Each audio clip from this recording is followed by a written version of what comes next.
I don't know where this is going, but welcome to this video. Thanks so much for joining me today. We are going to talk about a rediscovery that I made recently. And this might not be new to you, but it was kind of really freeing to me to rediscover why it's important to play really slow. And that's coming up.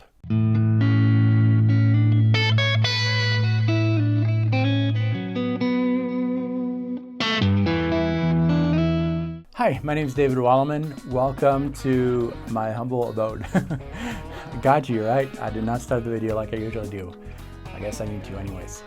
Thank you for joining me today. My name is David Walleman. Welcome to this channel, which is all about helping guitar players like you find your voice on the instrument, develop it to tell your own musical story. And today is all about technique and getting into technique or re-getting into technique wherever you're at. And that's kind of where I am. I started playing when I was 16 and I'm 40. And when I started playing, I was really intrigued and excited about, the 80s shredders, the really fast players. And so I got into my technique, working on all the chops and all that kind of stuff. I was on a strict schedule where, I was young and unemployed, so for 8 hours a day, I would do this kind of thing and so forth. And it paid off after a while, but my musicality was not really benefiting from that. The problem, there's no problem with technique, but the problem that I had at the time was that I got into technique without a purpose. I didn't really know why I liked it. I liked it, and that's good enough. That's definitely a good reason when you're enjoying the instrument. But at some point I felt frustrated because I wanted to express things musically, and I discovered a love and a passion for writing music, instrumental music. And one thing led to another, and I got into teaching, which I discovered I really, really like to do also. I started teaching really, really early. Started playing when I was 16, and I wasn't even 17 when I started teaching. And I basically would teach the things that I would discover and got the bug for teaching. Why am I telling you that? I'm telling you that because as I started to teach, I realized that my my playing, my practice session just kind of died. I didn't really practice this, but that's okay. It's okay because I was able to discover theory concepts as I was teaching, which to me were really exciting because they allowed me to express myself and tell musical stories that I couldn't express if I only had practice, all the Paul Gilbert type licks and all that flashy stuff, which again is great, but without purpose doesn't really help.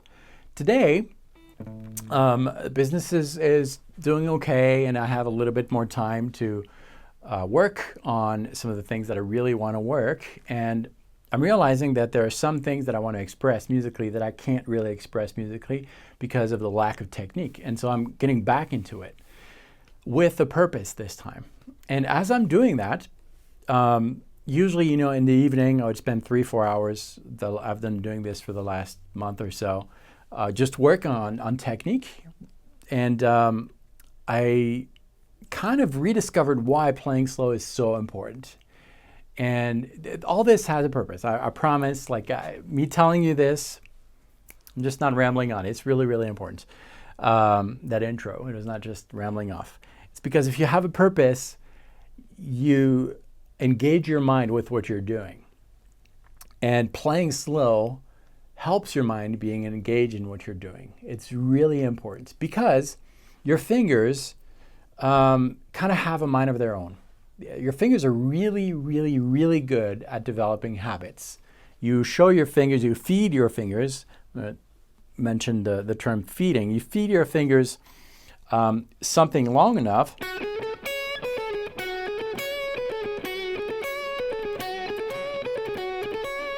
it's going to remember that, and it's going to use that whenever it feels that it's lacking inspiration. And your fingers have really no inspiration inside, just technique.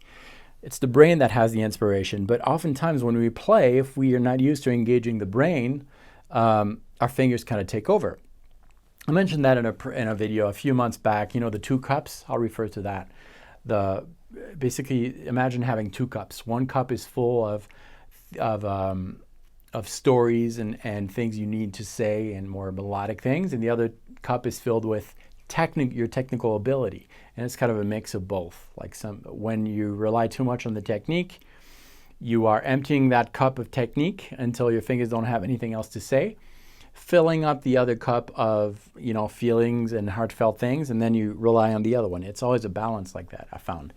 And all that to say that your fingers are important in playing, obviously, and sometimes they take over. Oftentimes they take over too much. So what I suggest here is when you're practicing something, practice it really, really slowly so that your mind is engaged. That's the speed, I think, at which you need to practice. So let me show you something here. Let's say that I'm working on this, which I am working on lately, on economy picking. And I want to do something like, as I'm playing, I realize that there's some problems there. If I'm playing over a track and I just rely on the fingers,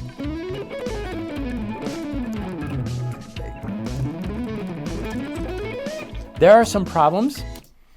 It's a little sloppy, it's not really controlled, and that's because oftentimes of the rhythm. The rhythm, or a technical thing. And again, I covered that in a video not that long ago, but if your mind is engaged, you can actually realize what's going on. And if you practice really slowly with your mind engaged, you're going to discover things that might need to be fixed. So let's say that I'm working on this thing.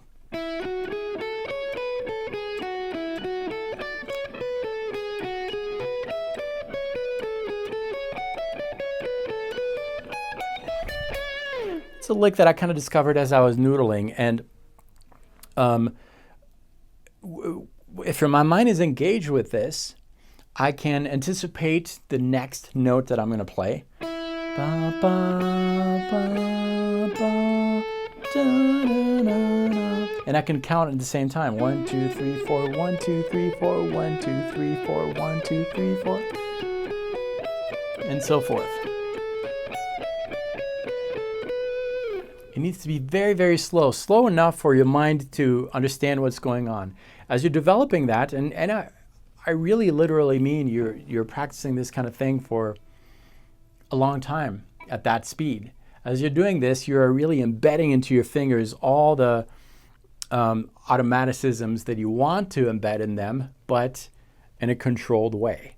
You're not adding some technical things that shouldn't be there in your fingers. This exercise is just one example. I want to practice this at the right speed just to give you an idea of why it's so beneficial. I'm going to use the 3-note per string caged system, which I covered recently. It's basically mixing the 3 notes per string in a caged position, caged setting. It's easier to see the intervals and highlight the notes of the chord. Here's that position. We're in A Ionian, and it'll work with the backing track, which I will give you at the end of this lesson for free. We have frets 5, 7, 9, 5, 7, 9, 6, 7, 9, 6, 7, 9, 5, 7, 9, and 5, 7, 9. I really like the repetition of these two pitches. They're the same. I think it sounds kind of cool. We're going to use economy picking, which blends alternate picking, down, up, down, up, down, up, down, up. And sweeping, whenever we have 2 adjacent strings, we're going to do a continuous movement there. So down, up, down, down, up, down, down, up, down, down, up, down. Okay, that kind of thing. The sequence for this example is going to do something like this, and then I'll show you the speed at which you need to practice that.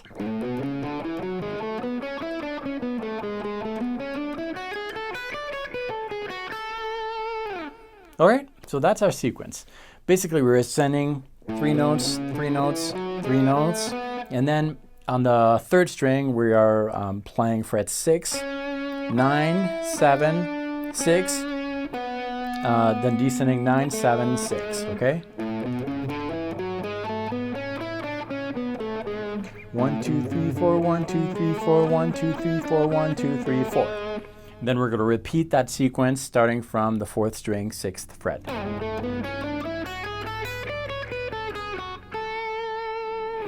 Okay? There's a loud car right next door.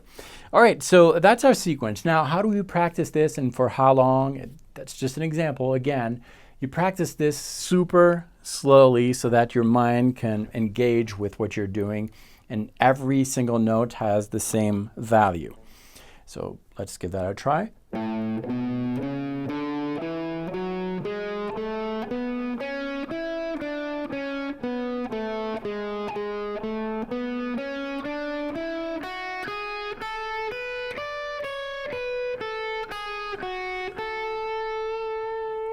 That is slow, right? Well, that's the speed at which I think you're going to make the most progress. Spend most of your time at that speed where your mind understands what is coming next. You can kind of hear mentally the next note, and you can kind of picture what is going on with your mind, with your fingers.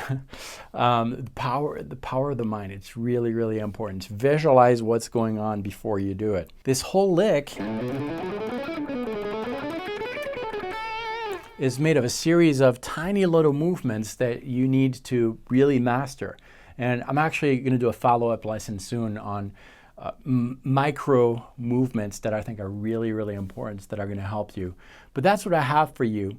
I've got a bunch of ideas that you can download right now for free with the backing track that you heard at the beginning, AI Onion, for you to practice those. A bunch of little ideas that you can practice at a very, very slow speed. And I promise, like if you do this, a couple hours every day, very, very slow speed. If you have less than 2 hours, that's okay. 10 minutes a day of effective practice at that speed is going to do really good things to your playing too. But really, really slow, you'll see that your fingers are going to basically really understand what's going on, and that's going to come out in your playing. And I'm starting to see results after just a few weeks of doing that. And I recommend that you do that too. You can download the backing track, the tabs, all that for free. Just visit the link below, enter your best email address. I'll be sending you some ideas, and you'll be put onto my newsletter, which sends videos like this one for free. And thanks so much for watching this. If this was your first visit, you should subscribe. I have 3 videos coming every single week, just like this one, helping players like you find your voice on the instrument, develop it to tell your own musical story. Practice well, everyone, and remember, nobody can play the way you play on the guitar. You're unique, and that will come out on your instrument if you do the work. I'll see you next time.